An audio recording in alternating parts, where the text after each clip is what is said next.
What is the play? I want to go get me 50 to 100K. The first thing is going to be personal credit, right? That's your foundation. You can go to rentreporters.com. I've had students come in and they increase their credit 150 points.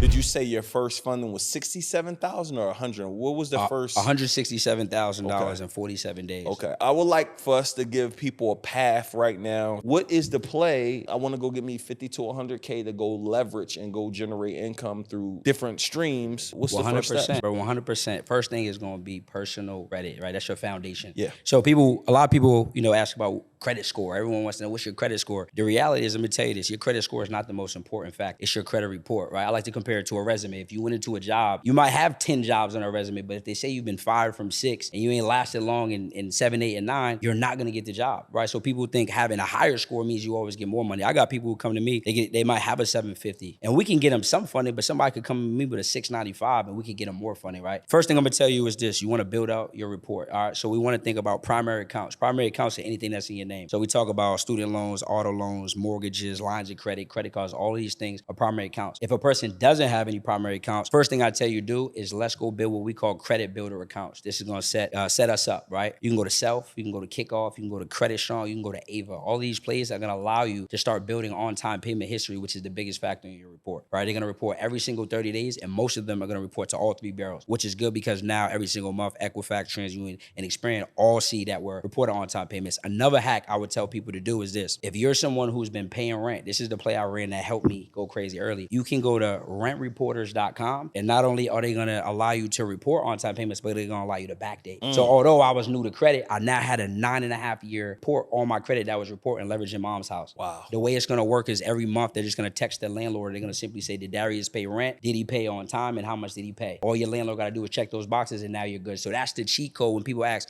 what's the hack? That's the play you can run right now. Wow. Another one you can run. How many points to your credit could potentially go up leverage An that? average of 40 points. On the high end, I've had students come in and they increase their credit 150 points. Whoa. Right? Some might be 30. That could take somebody from a 680 to a 720. That could take you 100%. from a 720 to a 760. 100%. Ooh, It changed the game. That could take you from bad credit to good credit Really almost bad. instantly with one play. Absolutely. Somebody in the chat write one play. And in the link, I'm going to drop a link below where you're going to register for this class where you literally can learn. You're going to be breaking this down Step by credit step. to cat. Then from there, I want you to double down on that, right? Because when we talk about credit age, it's gonna come down to an overall average. So a lot of people think because you have 1 or 2 accounts that are newer, that's gonna help you. No, we gotta double down. So go also add rentalkarma.com. Next thing I want you to do is, if you're a person who you can leverage other people, right? We always talk about OPA, OPI, OPM, leverage other people's credit. So if Mom Dukes or grandma, let's say they had a credit card for 20 years, they ain't using it because they're not an entrepreneur maybe.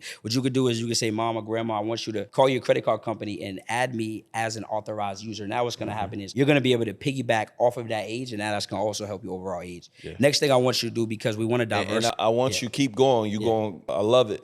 But I don't want them to miss the authorized user play. My daughter is 19. She got a 760 credit score because I put her on a couple credit cards